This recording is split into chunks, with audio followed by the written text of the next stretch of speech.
ओम नमः शिवाय, शिवजी सदा सहाय। ओम नमः शिवाय, गुरुजी सदा सहाय। जय गुरुजी महाराज। अनंतम शुक्राना गुरुजी महाराज। श्री शिव महापुराण रुद्र संहिता सृष्टि खंड अध्याय 6। ब्रह्मा जी ने कहा, ब्रह्मन देव शिरोमणि, तुम सदा समस्त जगत के उपकार में ही लगे रहते हो। तुमने लोगों के हित की कामना से यह बहुत उत्तम बात पूछी है, जिसके सुनने से संपूर्ण लोगों के समस्त पापों का क्षय हो जाता है। उस अनामय शिव तत्व का मैं तुमसे वर्णन करता हूँ। शिव तत्व का स्वरूप बड़ा ही उत्कृष्ट और अद्भुत है। जिस समय समस्त चराचर जगत नष्ट हो गया था, सर्वत्र केवल अंधकार ही अंधकार था। न सूर्य दिखाई देते थे, न चंद्रमा। अन्य अन्य ग्रहों और नक्षत्रों का भी पता नहीं था। न दिन होता था, न रात। अग्नि, पृथ्वी, वायु और जल की भी सत्ता नहीं थी। प्रधान तत्व अर्थात अव्याकृत प्रकृति से रहित सूना आकाश मात्र शेष था। दूसरे किसी तेज की उपलब्धि नहीं होती थी। अदृष्ट आदि का भी अस्तित्व नहीं था। शब्द और स्पर्श भी साथ छोड़ चुके थे। गंध और रूप की भी अभिव्यक्ति नहीं होती थी। रस का भी अभाव हो गया था। दिशाओं का भी भान नहीं होता था। इस प्रकार सब और निरंतर सूचि भेद्य घोर अंधकार फैला हुआ था। उस समय तत्सत ब्रह्म, इस श्रुति में जो सत सुना जाता है, एकमात्र वही शेष था। जब यह, वह, ऐसा, जो इत्यादि रूप से निर्दिष्ट होने वाला भावात्मक जगत नहीं था, उस समय एकमात्र वह सत ही शेष था, जिसे योगी जन अपने हृदयाकाश के भीतर निरंतर देखते हैं। वह सत्तत्व मन का विषय नहीं है। वाणी की भी वहां तक कभी पहुंच नहीं होती। वह नाम तथा रूप रंग से भी शून्य है। वह न स्थूल है, न कृश, न ह्रस्व है, न दीर्घ, न लघु है, न गुरु। उसमें न कभी वृद्धि होती है, न ह्रास। श्रुति भी उसके विषय में चकित भाव से है इतना ही कहती है, अर्थात उसकी सत्ता मात्र का ही निरूपण कर पाती है। उसका कोई विशेष विवरण देने में असमर्थ हो जाता है। वह सत्य, ज्ञान स्वरूप, अनंत परमानंदमय, परम ज्योति स्वरूप, अप्रमेय, आधार रहित, निर्विकार, निराकार, निर्गुण, योगी गम्य, सर्वव्यापी, सबका एकमात्र कारण, निर्विकल्प, निरारम्य, माया शून्य, उपद्रव रहित, अद्वितीय, अनादि, अनंत, संकोच विकास से शून्य तथा चिन्मय है।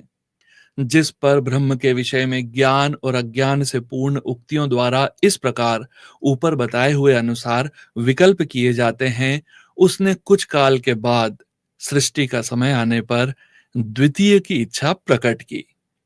उसके भीतर एक से अनेक होने का संकल्प उदित हुआ। तब उस निराकार परमात्मा ने अपनी लीला शक्ति से अपने लिए मूर्ति अर्थात आकार की कल्पना की। वह मूर्ति संपूर्ण ऐश्वर्य गुणों से संपन्न, सर्व ज्ञानमयी, शुभ स्वरूपा, सर्वव्यापिनी, सर्वरूपा, सर्वदर्शनी, सर्वकारिणी, सबकी एकमात्र वंदनीया, सर्वद्या, सब कुछ देने वाली और संपूर्ण संस्कृतियों का केंद्र थी। उस शुद्ध रूपिणी ईश्वर मूर्ति की कल्पना करके वह अद्वितीय, अनादि, अनंत, सर्व प्रकाशक, चिन्मय, सर्वव्यापी और अविनाशी पर ब्रह्म अंतर्हित हो गया। जो मूर्ति रहित पर ब्रह्म है, उसी की मूर्ति चिन्मय आकार भगवान सदाशिव हैं। अवार्चीन और प्राचीन विद्वान उन्हीं को ईश्वर कहते हैं।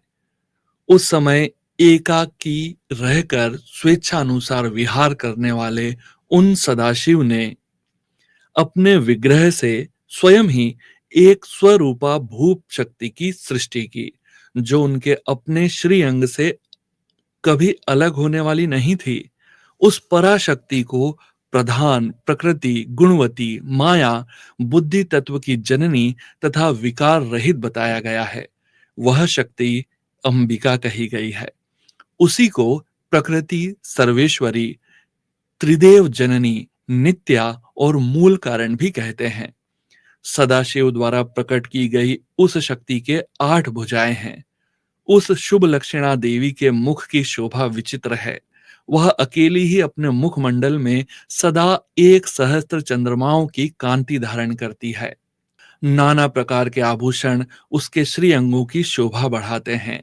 वह देवी नाना प्रकार की गतियों से संपन्न है और अनेक प्रकार के अस्त्र शस्त्र धारण करती है।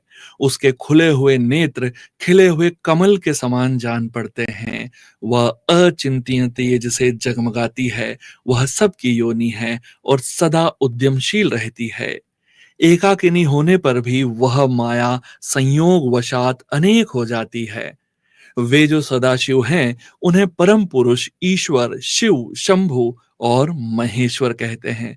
वे अपने मस्तक पर आकाश गंगा को धारण करते हैं। उनके भाल देश में चंद्रमा शोभा पाते हैं। उनके 5 मुख हैं और प्रत्येक मुख में 3-3 नेत्र हैं। उनका चित्त सदा प्रसन्न रहता है। वे 10 भुजाओं से युक्त और त्रिशूलधारी हैं। उनके श्री अंगों की प्रभा कर्पूर के समान श्वेत गौर है। वे अपने सारे अंगों में भस्म रमाए रहते हैं। उन काल रूपी ब्रह्म ने एक ही समय शक्ति के साथ शिवलोक नामक का क्षेत्र का निर्माण किया था। उस उत्तम क्षेत्र को ही काशी कहते हैं। वह परम निर्वाण या मोक्ष का स्थान है जो सबके ऊपर विराजमान है। वे प्रिया प्रियतम रूप शक्ति और शिव जो परमानंद स्वरूप हैं उस मनोरम क्षेत्र में नित्य निवास करते हैं। काशीपुरी परमानंद रूपिणी है। मुने शिव और शिवा ने प्रलय काल में भी कभी उस क्षेत्र को अपने सानिध्य से मुक्त नहीं किया है। इसलिए विद्वान पुरुष उसे अविमुक्त क्षेत्र के नाम से भी जानते हैं। वह क्षेत्र आनंद का हेतु है।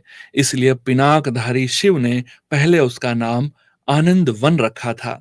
उसके बाद वह अविमुक्त के नाम से प्रसिद्ध हुआ। देवऋषि एक समय उस आनंद वन में रमण करते हुए शिवा और शिव के मन में यह इच्छा हुई कि किसी दूसरे पुरुष की भी सृष्टि करनी चाहिए, जिस पर यह सृष्टि संचालन का महान भार रखकर हम दोनों केवल काशी में रहकर इच्छा अनुसार विचरें और निर्वाण धारण करें। वही पुरुष हमारे अनुग्रह से सदा सबकी सृष्टि करे, पालन करे और वही अंत में सबका संहार करे। यह चित्त एक समुद्र के समान है। इसमें चिंता की उत्ताल तरंगे उठ उठकर इसे चंचल बनाए रहती है। इसमें सत्व गुण रूपी रत्न, तमोगुण रूपी ग्राह और रजोगुण रूपी मूंगे भरे हुए हैं। इस विशाल चित्त समुद्र को संकुचित करके हम दोनों उस पुरुष के प्रसाद से आनंद कानन अर्थात काशी में सुखपूर्वक निवास करें। यह आनंदवन वह स्थान है जहां हमारी मनोवृत्ति सब ओर से सिमटकर इसी में लगी हुई है तथा जिसके बाहर का जगत चिंता से आतुर प्रतीत होता है। ऐसा निश्चय करके शक्ति सहित सर्वव्यापी परमेश्वर शिव ने अपने वाम भाग के 10वें अंग पर अमृत मल दिया।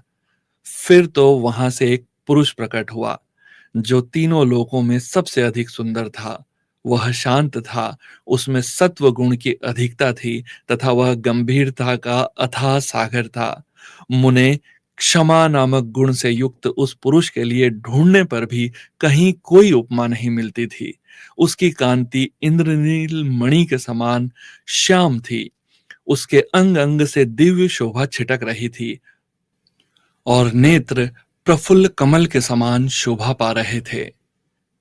श्री अंगों पर स्वर्ण की सी कांति वाले 2 सुंदर रेशमी पीतांबर शोभा दे रहे थे। किसी से भी पराजित न होने वाला वह वीर पुरुष अपने प्रचंड भुज दंडों से सुशोभित हो रहा था। तदंतर उस पुरुष ने परमेश्वर शिव को प्रणाम करके कहा, स्वामिन, मेरा नाम निश्चित कीजिए और काम बताइए। उस पुरुष की यह बात सुनकर महेश्वर भगवान शंकर हंसते हुए मेघ के समान गंभीर वाणी में बोले। शिव ने कहा, वत्स, व्यापक होने के कारण तुम्हारा विष्णु नाम विख्यात हुआ।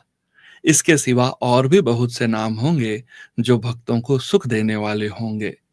तुम सुस्थिर उत्तम तप करो, क्योंकि वही समस्त कार्यों का साधन है। ऐसा कहकर भगवान शिव ने श्वास मार्ग से श्री विष्णु को वेदों का ज्ञान प्रदान किया।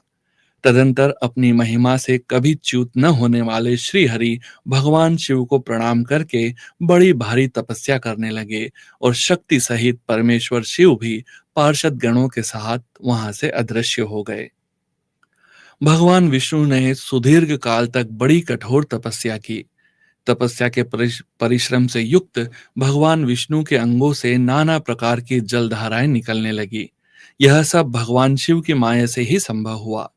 महामुने, उस जल से सारा सूना आकाश व्याप्त हो गया। वह ब्रह्म रूप जल अपने स्पर्श मात्र से सब पापों का नाश करने वाला सिद्ध हुआ। उस समय थके हुए परम पुरुष विष्णु ने स्वयं उस जल में शयन किया। वे दीर्घ काल तक बड़ी प्रसन्नता के साथ उसमें रहे। नार अर्थात जल में शयन करने के कारण ही उनका नारायण यह श्रुति सम्मत नाम प्रसिद्ध हुआ।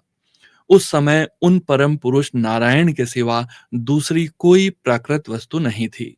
उसके बाद ही उन महात्मा नारायण देव से यथा समय सभी तत्व प्रकट हुए। महामते विद्वन, मैं उन तत्वों की उत्पत्ति का प्रकार बता रहा हूं, सुनो। प्रकृति से महतत्व प्रकट हुआ और महतत्व से तीनों गुण। इन गुणों के भेद से ही त्रिविध अहंकार की उत्पत्ति हुई। अहंकार से 5 तन्मात्राएं हुई और उन तन्मात्राओं से 5 भूत प्रकट हुए। उसी समय ज्ञानेंद्रियों और कर्म इंद्रियों का भी प्रादुर्भाव हुआ। मुनिश्रेष्ठ, इस प्रकार मैंने तुम्हें तत्वों की संख्या बताई है। इनमें से पुरुषों को छोड़कर शेष सारे तत्व प्रकृति से प्रकट हुए हैं, इसलिए सब के सब जड़ हैं। तत्वों की संख्या 24 है। उस समय एकाकार हुए 24 तत्वों को ग्रहण करके वे परम पुरुष नारायण भगवान शिव की इच्छा से ब्रह्म रूप जल में सो गए। श्री शिव महापुराण सृष्टि खंड अध्याय 6 समाप्त। ओम नमः शिवाय। शिवजी सदा सहाय। ओम नमः शिवाय। गुरुजी सदा सहाय।